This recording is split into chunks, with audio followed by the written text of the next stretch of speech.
கர்த்தருக்கு மகிமை உண்டாவதாக. இந்த நாளில் ஜெயின் டிவி மூலமாக உங்களை சந்திப்பதில் நான் மிகவும் மகிழ்ச்சி அடைகிறேன். உங்களை வாழ்த்துகிறேன், உங்களை ஆசீர்வதிக்கிறேன். இந்த நாளில் தொடர்ந்து நம்ம பார்த்து கொண்டு வருகிறோம். கர்த்தர் நம் ஜெபத்தை கேட்கிறார் என்ற தலைப்புகளிலே தொடர்ந்து பழைய ஏற்பாடு புஸ்தகத்தில் நாம் பார்த்து தியானித்து கொண்டு வருகிறோம். இந்த நாளில் எரேமியா தீர்க்கதரிசி புஸ்தகத்தை பற்றி நாம் இந்த நாளிலே கர்த்தர் எரேமியாவுடைய ஜெபத்தை எப்படி கேட்டார், எப்படி பதில் கொடுத்தார் என்பதை நாம் பார்க்கப்படும். முதலாவது எரேமியா தீர்க்கதரிசியை பற்றி கர்த்தர் எப்படி ஒரு அறிமுகத்தை கொடுக்கிறார் என்பதை பார்த்தோமானால், எரேமியா இல்காவின் குமாரன். இவர் ஆசாரியன் என்பது இவர் குறிப்பிடத்தக்கது. இவர் ஒரு ஆசாரியர் அப்படின்றது ஒரு குறிப்பிடத்தக்கது. இவர் கர்த்தருடைய எரேமியாவுக்கு வார்த்தை எல்லா அதிகாரத்திலும் எரேமியாவிடம் கர்த்தர் சொல்கிறார் என்பதை போய் சொல், கர்த்தர் இவ்விதமாக சொன்னார் என்பதை சொல் அப்படின்றத ஒரு வார்த்தையை அடிக்கடிக்கு எல்லா அதிகாரத்தில் வரும். இவரை பற்றி கர்த்தர் என்ன சொல்றனா, 1ஆம் அதிகாரம் 5வது வசனத்திலே, நான் உன்னை தாயின் வயிற்றில் உருவாக்கும் முன்னே உன்னை அறிந்தேன். உருவாக்கும் முன்னே, தாயின் வயிற்றில் உருவாக்கும் முன்னே என்ன செய்திருக்கிறாரா, எரேமியா தீர்க்கதரிசி அறிந்து கொண்டிருக்கிறார். நீ கர்ப்பத்திலிருந்து வெளிப்படும் முன்னே நான் உன்னை பரிசுத்த பண்ணியிருக்கிறார். அவர் என்ன செய்கிறாரு, ஒரு தீர்க்கதரிசியாக இருக்கிற எரேமியாவை என்ன செய்தாரா, தாயின் வயிற்றிலே உருவாவதற்கு முன்னே தெரிந்து கொண்டார். அவரை கருவில் உருவாக முன்னே அவர் என்ன செய்தாரா, பரிசுத்தமாக்கினார். 3வது விஷயம், உன்னை ஜாதிகளுக்கு தீர்க்கதரிசியாக கட்டளிட்டேன் என்று சொன்னார். இவ்விதமாக அவர் முதலாவது அவருடைய ஒரு அறிமுகம் கொடுக்கிறார். அதுக்கு பிறகு கர்த்தர் என்ன செய்கிறான்னு சொன்னால், கர்த்தர் யூதா எருசலேம் ஜனங்களுக்கு இப்படியாக சொல் என்று சில வார்த்தைகளை சொல்கிறார். அப்பொழுது சொல்லும்போது, இந்த வார்த்தையை சொல்லும்போது எரேமியா சொல்கிறார், கர்த்தராகிய ஆண்டவரே, இதோ நான் பேச அறியேன், நான் ஒரு சிறு பிள்ளைன்னு என்று சொல்கிறார். நான் சிறு பிள்ளையாக இருக்கிறேனே அப்படின்னு சொல்லும்போது கர்த்தர் என்ன சொல்கிறார், நீ சிறு பிள்ளை என்று சொல்லாதே, நான் உன்னை அனுப்புகிறேன், எல்லாரிடத்திலும் நீ போய் நான் உனக்கு கட்டளிட்டுகிறவளை எல்லாம் பேசுவாயாக.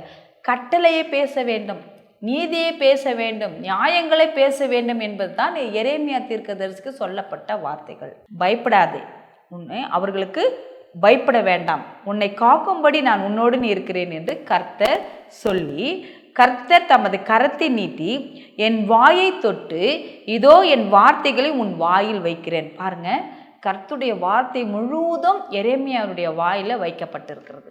அதன் பிரகாரம் நடக்கிற ஒரு விஷயம் தான் நம்ம இப்பொழுது பார்க்க போகிறோம்.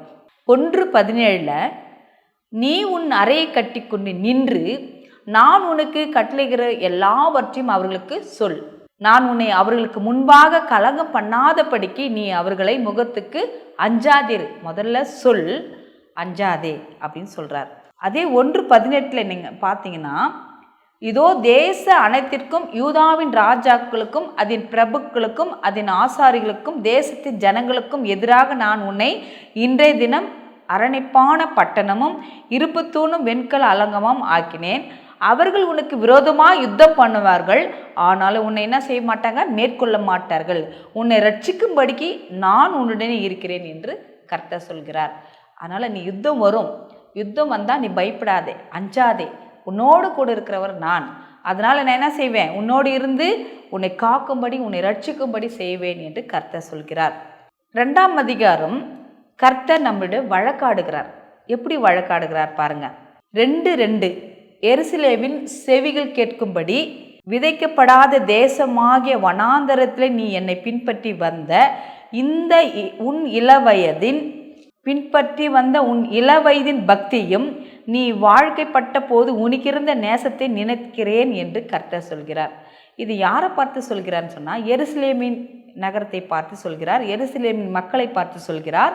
என்ன சொல்கிறாரு, விதைக்கப்படாத தேசமாகிய வனாந்தரத்திலே நீ என்னை பின்பற்றி வந்த உன் இளவயதின் பக்தியும் நீ வாழ்க்கப்பட்ட போது உனக்கிருந்த நேசத்தை நினைத்திருக்கிறேன் அப்படின்னு சொல்கிறார். அதே மாதிரி இஸ்ரவேலுக்கு சொல்கிறார். இஸ்ரவேலுக்கு என்ன சொல்கிறார்னா, 3வது வசனம், இஸ்ரவேல் கர்த்தருக்கு பரிசுத்தமும் அவருடைய விளைவின் முதற் பலனுமாயிருந்து அதை பட்சித்த யாவரும் குற்றவாளிகளால் ஆனார்கள், பொல்லாப்பு அவர்கள் மேல் வந்தது என்று கர்த்தர் சொல்கிறார். எருசலேமுக்கு சொன்னார், இஸ்ரவேலுக்கு சொன்னார். 3வது விஷயம், யாக்கோப்பின் குடும்பத்தாரே இஸ்ரவேல் குடும்பத்தின் வம்சங்களே, நீங்கள் எல்லோரும் கர்த்தருடைய வார்த்தையை கேளுங்கள். அவர் என்ன சொல்கிறாருன்னா, எல்லாருக்குமே கர்த்தருடைய வார்த்தையை கேளுங்கள் கேளுங்கள், சொல்லுங்கள் சொல்லுங்கள் என்று தான் இப்படியாக நிறைய அதிகாரங்கிறது சொல்லப்பட்டிருக்கிறது. கர்த்தருடைய கொஸ்டின் என்னன்னு சொன்னாக்கா, 2:6 என்னை விட்டு தூரப்பட்டு மாயை பற்றி பின்பற்றி வீணராய் போகிறதற்கு என்னிடத்தில் என்ன அநியாயத்தை கண்டார்கள்.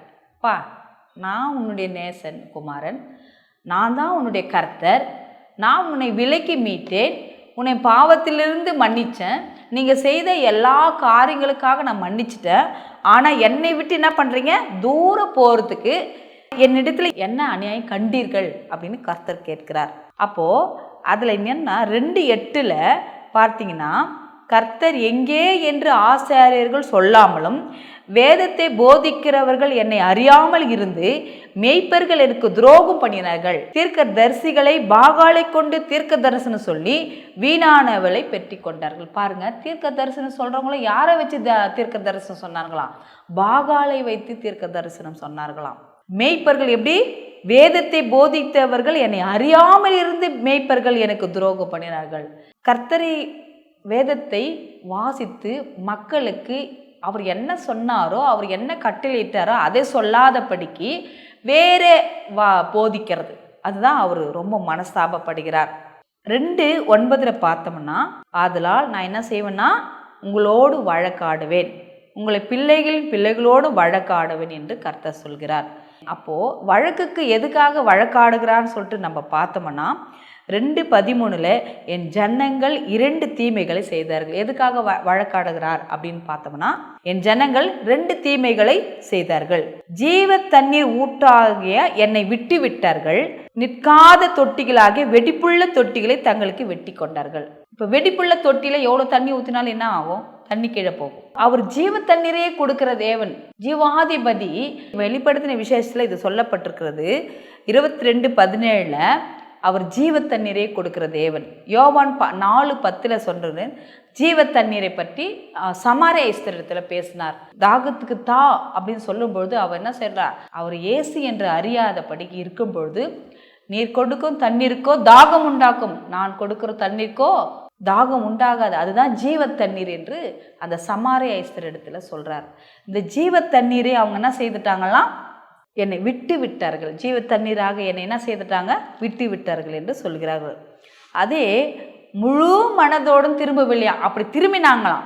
அவர் சொன்ன ஒவ்வொரு கட்டளைகளுக்கும் நீதிக்கும் பயந்து திரும்பும்போது அவர்கள் என்ன செய்தாங்களாம்? முழு மனதோடு திரும்பவில்லை என்று கர்த்தர் சொல்கிறார். 3:6 சீர்கெட்ட இஸ்ரவேல் என்பவள் செய்ததை கண்டாயா? சீர்கெட்ட இஸ்ரவேல் செய்ததை கண்டாயா? அவள் உயரமான சகல மலைகள் மேலும் பச்சையான சகல மரத்தின் மேலும் கீழும் போய் அங்கே வேசிதனம் பண்ணினாய். மரத்திற்கும் கல்லுகளுக்கு என்ன செய்கிறாங்க? அதுதான் கடவுள் என்று அவர்கள் என்ன செய்தாங்க? பூஜிக்கிறாங்க. அதுதான் கடவுள் என்று பேசுகிறார்கள். அதனால தான் அவர் என்ன சொல்றாரு? இதை அவன் இப்படியெல்லாம் செய்த பின்பு நீ என்னிடத்தில் திரும்பி வா என்று நான் சொன்னேன், அவளோ திரும்ப வரவே இல்லை. நீ பரவாயில்ல, வேசிதனம் பண்ணிட்ட, ஆனால் நீ என்னிடத்தில் என்ன பண்ண? திரும்பி வா அப்படின்னு கேட்கிறார். அதே போல தான் இந்த இஸ்ரவேலுக்கு சொன்ன வார்த்தையை தான் யூதாக்கும் சொல்றார். 3:8 சொல்றாரு, யூதா என்கிற துரோகி கண்டான், பயப்படாமல் இவ்வளவும் போய் என்ன செய்தா? வேசிதனம் பண்ணினாய். இதெல்லாம் தான் கர்த்தர் அவர்கள் செய்த ஒவ்வொரு பாவத்தையும் என்ன செய்தாரு? சொல்லி சொல்லி அவங்களுக்கு காண்பிக்கிறார், சொல்கிறார். எரேமியா மூலமாக சொல்லிக்கொண்டே வருகிறார். இஸ்ரவேலுக்கு சொல்கிறார் 3:12 திரும்பு, நான் உங்கள் மேல் என் கோபத்தை இறங்க பண்ணுவதில்லை, நான் கிருபை உள்ளவர். அவர் என்ன உள்ளவரா? கிருபை உள்ளவர். நான் என்றிருக்கும் கோபத்தை என்ன பண்ண வைக்க மாட்டேன். நான் உங்கள் நாயகர், உங்கள் சியோனுக்கு அழைத்து கொண்டு உங்களுக்கு என் இருதயத்தோடு ஏற்ற மேய்ப்பர்களை கொடுப்பேன், அவர்கள் உங்களை அறிவோடும் புத்தியோடும் மேய்ப்பார்கள். அதுதான் திரும்புன்னு சொல்றார். திரும்பி வா, நீ செய்த பாவங்களை கூட நான் மன்னிச்சிடுறேன், நீ திரும்பி என்னோடு கூட வா அப்படின்னு சொல்லிட்டு கூப்பிட்றாரு. அப்போது அவங்க எப்படி 3:21 சொல்கிறாரு, அவங்க எப்படி ஜெபிப்பாங்களாம்? சீர்கெட்ட பிள்ளைகளே திரும்புங்கள், உங்கள் சீர்கேடுகளை குணமாக்குவேன் என்றார் இதோ உம்மிடத்தில் வருகிறோம், நீரே எங்கள் தேவனாகிய கர்த்தர். அதுக்கு முன்னாடி வசனம் சொல்றாரு, 21வது வசனம், இஸ்ரவேல் புத்திரர் தங்கள் வழியை மாறுபாடாக்கி தங்கள் தேவனாகிய கர்த்தரை மறந்ததின் நிமித்தம் அழுது கொண்டு விண்ணப்பம் செய்யும் சத்தம் உயர்ந்த ஸ்தானங்களில் கேட்கப்படும். பாருங்க, அவங்களுக்கு விண்ணப்பம் எங்கே கேட்கப்படுமா? உயர்ந்த ஸ்தானங்கள். அவங்க அழுது கொண்டு விண்ணப்பம் பண்ணுவார்கள். இப்படி தான் நிறைய டைம் இந்த இஸ்ரவேல் ஜனங்கள் என்ன செய்கிறாங்க, பல தீர்க்கதரிசிகளை அவர்களை வழி நடத்துகிறாங்க. பல தீர்க்கதரிசிகளை அவர் வழி நடத்தும் போது கூட கொஞ்ச நாள் அவர்கள் பாவத்தை செய்கிறது, கொஞ்ச நாள் தேவனை நேசிக்கிறது, திரும்ப அந்த பாவ வழக்குக்கே போகிறது. இதை மாதிரி போக போக ஒவ்வொரு தீர்க்கதரிசிகளிடம் என்ன செய்கிறார், அவர் இஸ்ரவேல்கிட்ட பேசு, எருசலேம் இடத்துல பேசு, இப்படி ஒவ்வொருத்தரையும் இந்த மாதிரி சீர்கட்ட பிள்ளைகளை என்னிடத்துல திருப்பு ஒவ்வொரு தீர்க்கதரிசி சொல்லி அனுப்புகிறார். அப்படி சொல்லி அனுப்பும்போது அவருக்கு மன்னிப்பும் கொடுக்குறார். எப்படி மன்னிப்பு கொடுக்குறார் பாருங்க, 5ஆம் அதிகாரத்தில் 5:1 என்ன செய்கிறாரா, நியாயம் செய்கிற மனுஷன் கண்டுபிடிப்பீர்களோ என்றும் சத்தியத்தை தேடுகிறவன் உண்டோ என்றும் எருசலேமின் தெருக்களில் திரிந்து பார்த்து விசாரித்து அதன் வீதிகளிலே தேடுங்கள், காண்பீர்களானால் அதுக்கு மன்னிப்பு தருவேன். மன்னிப்பு தருறதுக்கு அவர் எதிர்பார்த்து கொண்டிருக்கிறார். ஒரு மனுஷனையாச்சும் என்ன பண்ண, கண்டுபிடி, சத்தியத்தை தேடுகிறவன் யாராவது உண்டா, எருசலேமின் தெருக்களில் திரிந்து பார், அந்த இடத்துல அப்படி இருந்தா நான் என்ன செய்வேன், மன்னிக்கிறேன், மன்னிப்பு கொடுக்குறேன் அப்படின்னு சொல்கிறார். 6ஆம் அதிகாரத்திலே 6:10 சொல்கிறாரு. 6:10 நம்ம பார்த்தால் அவங்க என்ன பண்ணாங்கன்னா, அவர்கள் கேட்கும்படி நான் யாரோடு பேசி எச்சரிப்பேன், அவர்களுடைய செவி வெறுத்து சேதனம் இல்லாத இருந்தது, அவர்கள் கேட்க மாட்டார்கள், கர்த்தருடைய வசனம் அவர்களுக்கு நிந்தையாக இருக்கிறது, அதன் மேல் அவர்களுக்கு என்ன இல்லையா, விருப்பம் இல்லையா. கர்த்தருடைய வசனத்தை எரேமியா தீர்க்கதரிசி போய் அவர் சொல்கிறதெல்லாம் போய் சொல்கிறாங்க. ஆனால் அந்த ஜனங்க என்ன பண்ணலையா, அந்த வசனத்திற்கு விருப்பப்படலை. நான் எனக்கு மலையும் இந்த மரங்களும் இந்த இதுதான் விருப்பமாக இருக்கிறது, உம்முடைய வார்த்தை எனக்கு என்ன பண்ணல, விருப்பப்படலை அப்படின்னு சொல்கிறாரு. 6:13 சொல்கிறாரு, சிறியோர் முதல் பெரியோர் வரைக்கும் என்ன வந்துச்சா, இதுவும் அல்லாமல் தீர்க்க தரிசிகள் முதல் ஆசாரியர்கள் மட்டும் ஒவ்வொருவரும் பொய்யரே இருக்கிறாங்க. ஆசாரியா இருக்கிறாங்க, தீர்க்கதரிசியா இருக்கிறாங்க, இவங்க கூட பொய்யா தான் இருக்கிறாங்க. கர்த்தர் சொல்கிறார் எரேமியா தீர்க்கதரிசி இடத்துல.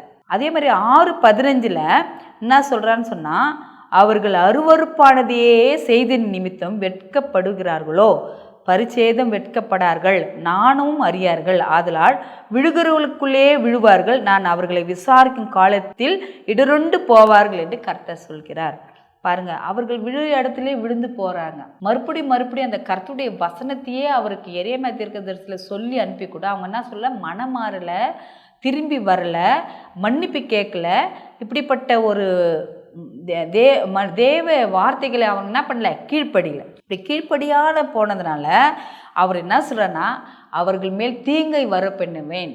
என்ன சொல்றாரு, தீங்கை வர பண்ணுவேன், நான் இந்த ஜனத்திற்கு என்ன செய்வாரு, அழிக்க போறேன். இவர்கள் என்ன பண்ண, நான் கண்டிப்பா என்ன பண்ண, கர்த்தரை அவர்களை தள்ளி விட்டார் என்பதை 6:9 6:21 30 எல்லாம் வாசிக்கும் பொழுது அவர் என்ன பண்ணாரா, தீங்கை என்ன பண்ணுவார், அவர்கள் மேல் வர பண்ணுவேன் என்று கர்த்தர் சொல்கிறார். இதுக்கு என்ன சொல்றாருன்னா, எல்லா இடத்துலையும் எல்லா தீர்க்கதரிசிகள் இடத்துலையும் கர்த்தர் சொன்ன வார்த்தை என்னன்னா, அவர்களுக்காக ஜெபம் பண்ணு, நான் அவர்களை மன்னிச்சிடுவேன், அவங்க திரும்பி வந்தால் நான் மன்னிச்சிடுவேன் அப்படின்னு சொல்கிற கர்த்தர் எரேமியா தீர்க்கதரிசியில் என்ன சொல்கிறாருன்னா, 7ஆம் அதிகாரத்தில் அவர்களுக்காக என்ன செய்யக்கூடாதா, நீ விண்ணப்பம் செய்யக்கூடாதுன்னு சொல்கிறார். 7ஆம் அதிகாரம் 16ஆம் வசனத்தில் நீங்கள் பார்த்தீங்கன்னு சொன்னாக்கா, ஒரே இது பாரு, நீ இந்த ஜனத்துக்காக விண்ணப்பம் செய்ய வேண்டாம், அவர்களுக்கு மன்றாடும் கெஞ்சவும் வேண்டாம், என்னிடத்தில் அவர்களுக்காக பரிந்து பேசவும் வேண்டாம், நான் உனக்கு செவி கொடுப்பதில்லை. நீ அவர்களுக்காக ஜெபம் பண்ணாதப்பா, நீ அவர்களுக்காக மன்னிக்கிறதுக்காக மன்றாட வேண்டாப்பா, என்னிடத்தில் அவங்களுக்காக பரிந்து பேசாத அப்படின்னு சொல்கிறார். இப்படிப்பட்ட தேவன் கடைசி நேரத்தில் என்ன சொல்கிறாருன்னா, நான் மனமிருங்கி அவர்களுக்கு என்ன செய்வேன், மன்னிப்பேன் அப்படின்ற வசனத்தை 33ஆவது அதிகாரம் 61ஆவது வசனத்தில், நான் அவர்களுக்கு சௌக்கியமும் ஆரோக்கியம் வரப்பண்ணி அவர்களை குணமாக்கி அவர்களுக்கு பரிபூர்ண சமாதானத்தின் சத்தியத்தை வெளிப்படுத்தி எனக்கு விரோதமான துரோகம் பண்ணின அவர்களை எல்லா அக்கிரமங்களையும் மன்னிப்பேன். பாருங்களேன், இவ்வளோலாம் முதல்ல மன்றாடக்கூடாது, நான் இதெல்லாம் போய் கட்டளை சொல்லு நீ சொல்லுகிற பிறகு சொன்னார். ஆனால் ஆண்டவராகி இயேசு கிறிஸ்து கடைசி என்ன சொன்னாராம், நான் அவர்களை என்ன பண்ணிடுவேன், சௌக்கியத்தையும் ஆரோக்கியத்தையும் வர பண்ணுவேன், அவர்களை குணமாக்குவேன், பரிபூர்ண சமாதானத்தையும் சத்தியத்தையும் கொடுப்பேன், அவர்கள் எல்லாம் அக்கிரமிலிருந்து 33ஆம் அதிகாரம் 8வது வசனத்தை சொல்கிறாரு, அவர்கள் எல்லாம் எனக்கு விரோதமான துரோகம் பண்ணி அவர்கள் எல்லா அக்கிரமலையும் செய்வேன், மன்னிப்பேன். ஆம் பிரியமான பிள்ளைவர்களே, நம்ம எப்படிப்பட்ட பாவங்கள் செய்திருந்தாலும் வானத்துக்கு பூமிக்கும் அண்ட் அவ்வளவு அதிகமாக பாவம் செய்யப்பட்டிருந்தாலும் கர்த்தர் நம்ம மன்னிக்கிறவராக இருக்கிறார், நம்மளை குணமாக்குறவராக இருக்கிறார், ஆரோக்கியத்தை கொடுக்குறவராக இருக்கிறார். ஆகையால் நம் தேவனை நோக்கி ஒவ்வொரு நாளும் நம் பாவத்திற்காக என்ன செய்யணும், ஜெபிக்க வேண்டும் என்பதே இந்த வசனங்கள் மூலமாக நம்ம தெளிவாக தெரியப்படுகிறது. இப்பொழுது நாம் இதற்காக ஜெபிக்க போகிறோம். ஆமேன். சோத்திர ஆண்டவரே, இந்த வசனங்கள் மூலமாக எங்களோடு நீ பேசின தயவுக்காக நன்றி ஏசப்பா. எரேமியா தீர்க்கதரிசியை தகப்பனே, நீர் ஆண்டவரே இஸ்ரவேல் ஜனங்களிடத்திலும் எருசலேம் ஜனங்களிடத்திலும் அவர்கள் சொன்ன நீதிகளையும் நியாயங்களையும் அவர்கள் கடைபிடிக்காவிட்டாலும் கடைசியாக அவர்கள் பாவங்களெல்லாம் மன்னித்து தகப்பனே அவர்கள் ஆரோக்கியத்தையும் சுகத்தையும் பலத்தையும் குணத்தையும் கொடுத்தீரே, உமக்கு நன்றி ஏசப்பா. அப்படியே எங்களையும் மன்னிக்க வேண்டுமாய் உடைய கரத்தில் ஒப்பு கொடுக்குறாச்சா. எல்லாவற்றுக்கும் மேலாக தேவ சமாதானம் தேவ கிருபை எங்கள் மீதும் இந்த பிள்ளைகள் பார்க்கிற ஒவ்வொரு மீதும் இருப்பதாக துதிகன மகிமை உமக்கே செலுத்துகிறேன். இயேசு கிறிஸ்து நாமத்தில் வேண்டிக் கொள்கிறேன் பிதாவே, ஆமேன்.